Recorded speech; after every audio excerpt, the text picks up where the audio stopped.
What's going on, YouTube? Hope you're having a fantastic Friday. This is Coin Collecting Hobby, and thanks for stopping by. I want to apologize that I haven't made any videos for the past couple days. Let's see, 2 of those days just exhausted from work, and the other 2 days, or 1 day exhausted. I don't know. I work shift work, so all the days kind of blur together. But the past 2 days, I've gone fishing right after work, and today was one of those days. Girlfriend called me up, said, "Hey, let's go fishing," and I said, yes, we should. It was awesome. She got 2 rainbow trouts, and I got a German brown and a rainbow trout, so that was pretty awesome. Also, we fed a bald eagle. We fed a bald eagle. Yes. We caught a little trout, little baby, okay? So what you do is you look up in the trees, okay? A lot of times if there's bald eagle nests, you know, they like to kind of hang out where there's water or food supply. So, you know, a reservoir like where we were fishing, or the lakes that I have, you know, around my area, there's a lot of bald eagles. And bald eagles are very intelligent creatures, I found out, because they will look down and be like, oh, those people are fishing for what I like to eat. I'm gonna follow them.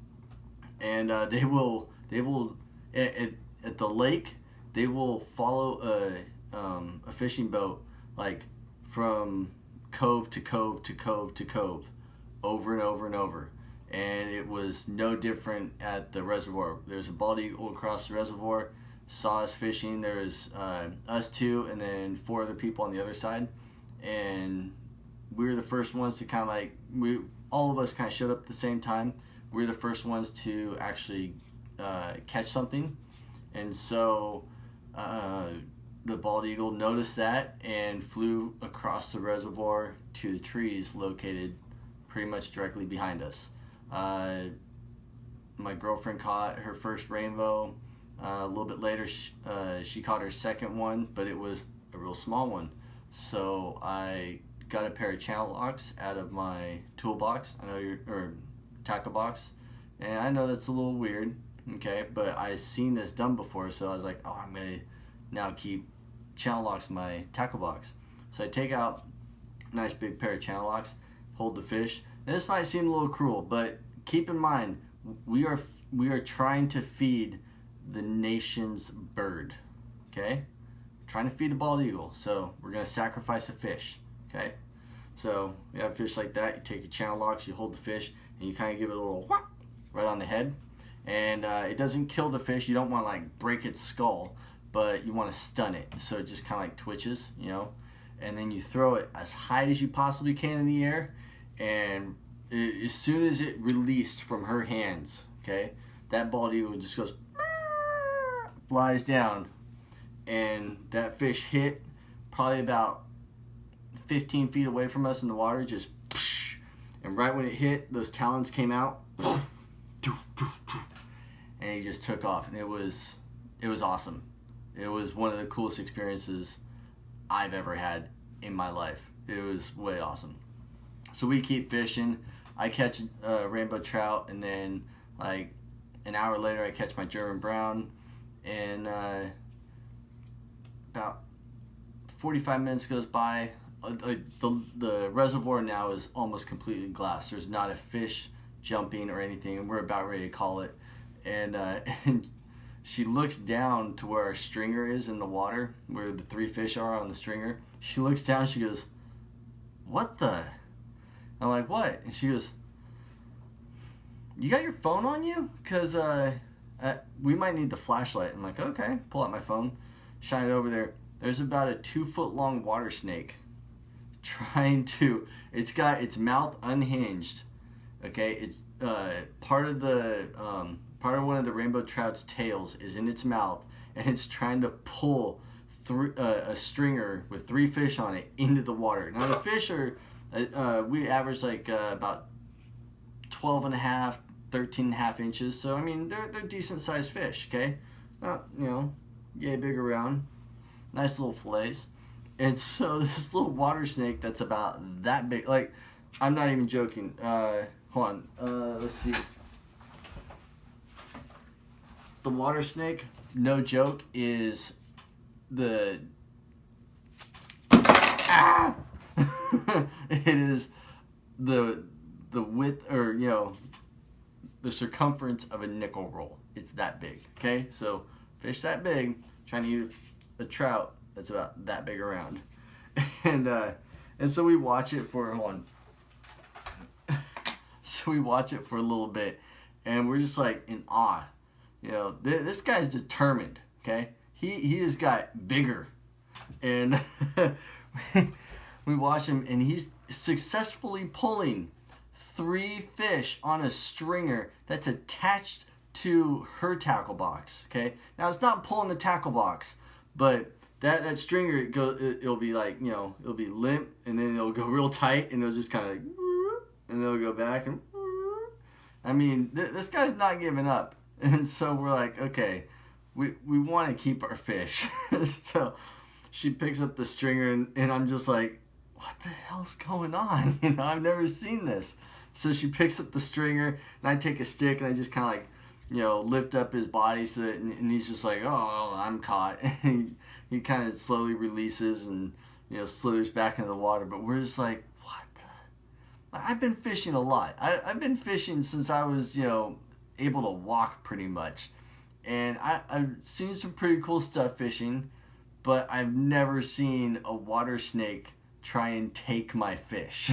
It's like, that's been my day today. We're gonna do some coin roll hunting real quick. I'm gonna try and crank out 2 videos tonight. It's already like almost midnight, so I want to try and crank out 2 videos so I can post one today on Friday, and then find a way to get the next one posted like on Sunday or something like that. And no later than Tuesday, I should have another video. I have a 3-day weekend coming up, and I got some friends coming up. So we're gonna cruise around. We're gonna go to the Devil's Kitchen in Lassen and just watch, like, so it's where steam vents have from the volcano. The steam vents are coming up out of the ground and melting like the earth around it, and it's just turning into like boiling mud. So we're gonna go to do that. We're gonna go to Shasta Caverns. It's a huge, just gorgeous cavern by Lake Shasta. You do a tour, and it's pretty awesome. So we're gonna do a couple of things like that, and so I want to show them a good time. I don't really want to be here at my house, and so that's the story of what's going on. But so we got $110 left in dimes. I want to try and crank out $55 in this video, and then $55 in the next video. So we're gonna try and do that real quick. Yeah, so let's jump into it. Okay, got my gloves. First roll, we'll just crank them out. Yeah, so here we go. There's that.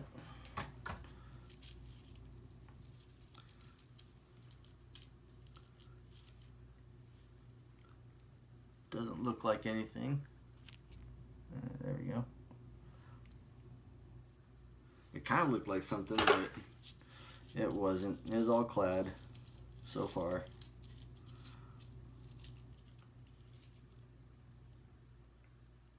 Nope. There's a really dark one right there. What's that? No. Modern. I do have $500 in half dollars ordered through my bank, so hopefully I will get those soon. Because I love searching half dollars. They're just fun, and it seems like you get a better chance of silver in half dollars than you ever do in quarters and dimes and stuff, or even nickels for the war nickels. So yeah, hopefully pretty soon we'll go through $500 in halves, maybe get some proofs, maybe get some silver, NIFCs, Anything would be awesome. Or even just something that if I have a slot in my book that I haven't filled yet, then that'd be cool to find too. You know, it's all to me. There's no better feeling than filling a book, because you know it's a sense of accomplishment. You know, and I kind of cheated when I first got back into coin roll hunting or coin collecting. I was like, okay, so what would be the easiest book to fill? State quarter book. I cranked one of those out in like I think I got like $200 in quarters, and filled up like 80% of it, and then about like 3 weeks later, bought like $300 in quarters and topped that one off and started another book. So yeah, if you guys are just new to coin collecting, and you know you want to kind of wonder what's a good coin to start out with, honestly I would say start out with the national park quarters and the state quarters, because they're so easy to get, and also you're searching quarters, so you do have a chance at finding silver. You do have a chance to find silver, and you have a really good chance of filling up that book relatively quickly and very, very cheap, because none of the state quarters that you will put in your book, unless you find a proof or something like that, are, you know, inexpensive. I mean, just you can fill probably three to four slots in a state quarter book just by going to the store 4 times and paying with cash. I mean, I'm not even joking. State quarters, they make so many of them, and they're still beautiful coins, but you know, once you fill that book, you're just like, yeah, I can do this. And then, you know, after you fill a state quarter, maybe work on, you know, the national park. We're not done with the national park series yet, but you know, you can fill it up to, you know, from 2010 to present. So you can try that, and once you do that, then you know, kind of move on. Be like, okay, now I want to fill up the. I almost just threw all these times. It's like, oh yeah, go back there. You can start filling up, like, you know, the penny book. Start from try and kind of stay modern. There's, I think, 3 different penny books. So start from present. I think it goes back to like early 80s, late 70s, something like that. So start with those ones, and coin roll hunt pennies, and you'll fill up that book no time flat. And then after that, you can move up to the, I think it goes 70s to, or 80s or whatever, to, I want to say 60s or 50s, probably 50s or early 60s, one of the two. And then, so you know, fill that one up. It'll be a little more difficult because, you know, they are older coins, but it's still doable. And then, you know, if you want to attempt the feat of filling the wheatback book, go right ahead. I still do not have my wheatback book filled, because there are a few coins in there that cost a lot of money. I do have an 1909 SVDB, but that's in my typeset book. That is not in my Whitman folder, because I think that an SVDB deserves to be in a typeset book. That's just me.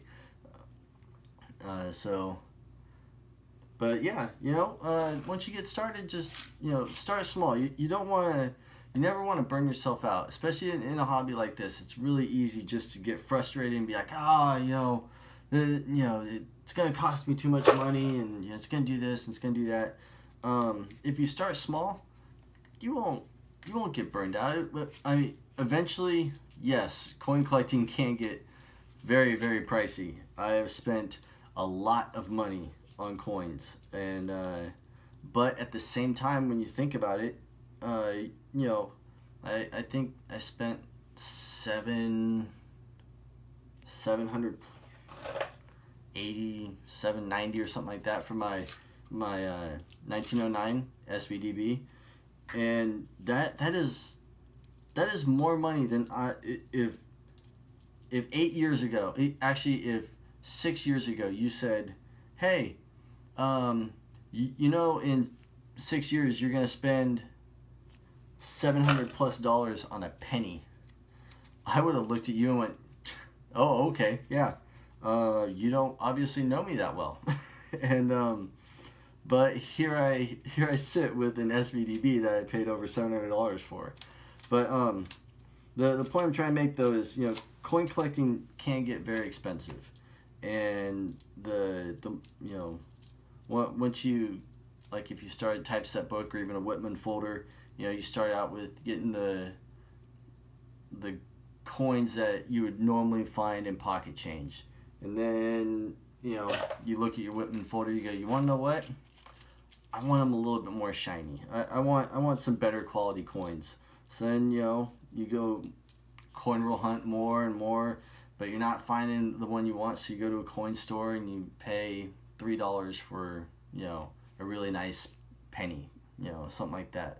$10 for a penny. And you, oh yeah, I want better. So yes, coin collecting can get very expensive. However, if you hold on to them, it will pay you back so much. I've had my SVDB for about a year, and in 1 year, it's gone up like $15, something like that, roughly, you know, give or take. 15, $20. Oh, dropped that one. But if I hang on to it for, let's say, 10, 15 years, something like that. If I hang on to it for about 10, 15 years, it might jump up 50 to $100. Never know. Hang on to it for 20 years, could go from a $750 coin to a $1,200 coin, you know, $900 coin, something like that. But, you know, the longer you hold on to these coins, the more money you can make off of them. That's why I always try and tell you, find the good deals. You know, go bargain. Use your, you know, pretend you're the car salesman. Pretend you're the car salesman, and you're trying to, or sorry, pretend you're the person buying a car, and they're the car salesman, and you're trying to get it from, you know, you want this Chevy Silverado, and they have it stickered at $45,000. You're like, you know what? I only got 30 grand, but I got it in cash. And they're like, oh, let me talk to my manager. Come back 5 minutes later, it's yours. So that, I mean, learn to barter, learn to kind of find the deals, and the cheaper you can get good quality coins or decent quality coins, the more money you can make off of them, and a whole lot faster. You can buy, like, I've flipped a lot of coins, and it's just because I find them and I bring them down from, like, you know, a 2-cent piece in really crummy grade, G8, good 8, you know, that's $25. But I can buy them not all the time, but I bought a lot of them in good to very good condition. So like the $20 to $40 coin, I bought them for $15 and turned around almost, you know, the next day or the next week and been like, oh yeah, this coin right here, $25. And they're like, oh man, I don't have that here. Or yeah, this coin, it's a $50 coin. Oh yeah, and I only paid $20 for it. So you know, see what I mean? Coin collecting can get very expensive, but if you do it right, you can generate a lot of money off of it. That was the $55 for that. We still have another 55 to go. So thanks for coming by. Thanks for, you know, being patient with me on making videos. I'm still kind of new to this, so I don't quite have a schedule down. But thank you for stopping by. Happy hunting, everybody. If you like this video, please hit that thumbs up button. If you don't, you are more than welcome to hit that thumbs down button. If you're new to this channel, I'd appreciate it if you subscribe. We try and have a lot of fun here, and you know, just enjoy the hobby of coin collecting. That's pretty much all this channel, and you know, all the other channels that surround this hobby do. We appreciate coins, and we just like to talk about them. So take care. Have a good one. If you have a question, leave in the comments. If I can't, respond respond to your question in like this much text, I'll just make a video about it, and we'll respond to you that way. So take care. Have a good one. Happy hunting. Thanks for stopping by. And I'm gonna make, or at least try and make another video real quick, and go to bed, pass out, and hopefully you guys have a fantastic Friday and a fantastic weekend.